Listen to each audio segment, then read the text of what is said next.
একসময় পাখিদের নিরাপদ বিচরণ ক্ষেত্র ছিল এই ভূমি, কিন্তু সময়ের সাথে পাল্লা দিয়ে বেড়েছে পর্যটকের ভিড়, একই সাথে বেড়েছে নৌযানের শব্দ, এমনকি অপরিকল্পিত আবাসন। ফলে হুমকির মুখে অতিথি পাখি।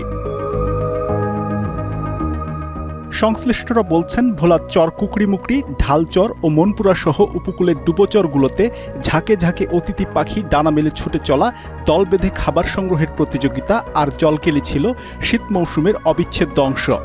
কিন্তু সময়ের সাথে সাথে ভোলার উপকূল থেকে হারাতে বসেছে অতিথি পাখির নিরাপদ আশ্রয়স্থল। তীব্র শীত থেকে বাঁচতে এবং খাবারের সন্ধানে হিমালয় অঞ্চল থেকে আসা এসব অতিথি পাখিদের কলতানে মুখর থাকত সাগরকূলের বিস্তীর্ণ চরাঞ্চল। সম্প্রতি অনুষ্ঠিত পাখি শুমারি শেষে ভোলার চরাঞ্চলে অতিথি পাখির আশ্রয়স্থল কমে যাওয়ায় উদ্বেগ প্রকাশ করেন পাখি গবেষকরা। উত্তর থেকে সাইবেরিয়া বা তিব্বত উত্তরে, সেখানে এই শীতের সময় বরফে ঢেকে যায়। যখন বরফে ঢেকে যায় তাদের বাসস্থান এবং খাবারের অভাব হয়, বিশেষ করে খাবারের অভাব। যেহেতু খাবার পায় না বলে তখন তারা আমাদের এই সব দেশের জন্য, যেমন আমাদের এখানে বরফ পড়ে না, এখানে এসে তারা এই উপকূলে এবং আমাদের হাওর এলাকাগুলোতে তারা যথেষ্ট খাবার পায় বলে এখানে আসে। এবং আবার এক সময় আমাদের কয়েক মাস এখানে থাকে, আবার কিন্তু তারা আবার চলে যায়, আবার কিন্তু তাদের সেই প্রজনন ক্ষেত্র কিন্তু সেই জায়গায়।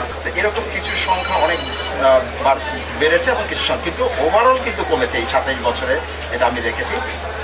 প্রতি বছর বছরে পর্যায়ক্রমে কিন্তু পাখির সংখ্যা কমছে। জেলার পার্শ্ববর্তী চরগুলোতে পাখির সংখ্যা উল্লেখযোগ্য হারে কমে যাওয়ার পেছনে পাখি শিকারীদের উপদ্রব যেমন দায়ী, তেমনি নতুন আপদ বিস্তীর্ণ চরাঞ্চলে তরমুজ চাষ। ফলে দিনকে দিন পাখিদের বিচরণভূমি সংকুচিত হয়ে পড়ছে বলেও জানান পাখি গবেষকরা। আপাত দৃষ্টিতে যদি বলতে চাই, সেক্ষেত্রে যে তরমুজ চাষের কারণে এই অঞ্চলে পাখির আবাসস্থলে, শীতকালীন পাখি আবাসস্থলের আবাসস্থল নষ্ট হওয়ার একটা বড় প্রভাব রয়েছে। তো আমরা যদি কিছু নির্দিষ্ট জায়গা যেগুলো পাখির জন্য খুবই গুরুত্বপূর্ণ, সেই জায়গাগুলো রেখে আমরা যদি বাকি জায়গাগুলোতে আমরা তরমুজের চাষটা করতে পারি, বা একদম ঢালাওভাবে না করে যদি কিছু জায়গা পাখির জন্য ছাড়া যায়, তাহলে আমরা ধারণা করতে পারি যে, আশা করতে পারি যে পাখির উপরে ক্ষতিটা অত বেশি হবে। জীবনের সব আয়োজন এখানে একসাথে। তাদের মধ্যে যদি সচেতনতা তৈরি করা যায় যে বন্যপ্রাণী আমাদের সম্পদ, পরিযায়ী পাখি আমাদের সম্পদ, এবং এই প্রাকৃতিক সম্পদ রক্ষা করার জন্য যদি আমরা ওদের উপদ্রবের কারণ না হই, তাহলে তারা থাকবে। জোয়ার ভাটায় প্লাবিত কাদা জলের চরগুলোতে মানুষের আনাগোনা ও বাণিজ্যিক কর্মকাণ্ড বেড়ে যাওয়ায় পাখিরা ভীত হয়ে এলাকা ছাড়ছে। প্রকৃতির ভারসাম্য রক্ষায় অতি গুরুত্বপূর্ণ এই চরগুলোতে মানুষের অবাধ যাতায়াত নিয়ন্ত্রণ করার জন্য দ্রুত কার্যকর ব্যবস্থা গ্রহণ করার আশ্বাস দেন বন অধিদপ্তর। মানুষের যত আনাগোনা বাড়বে, পাখির ডিস্টারবেন্সটা তত বাড়বে।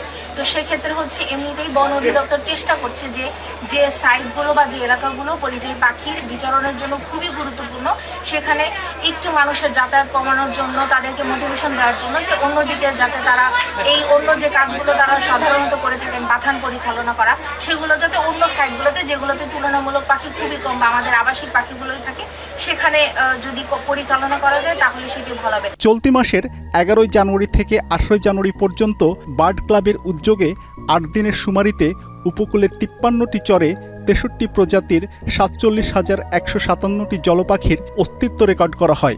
উপকূলের ঐতিহ্য ও প্রকৃতির ভারসাম্য রক্ষা করতে নিশ্চিত করতে হবে অতিথি পাখির নিরাপদ বিচরণ ক্ষেত্র, সেই সাথে পাখি শিকারীদের বিরুদ্ধে নিতে হবে আইনি পদক্ষেপ, এমনটাই দাবি পাখি গবেষকদের। ইকরামুল আলমের পাঠানো তথ্য ও ভিডিও চিত্রে ডেস্ক রিপোর্ট, কালের কণ্ঠ।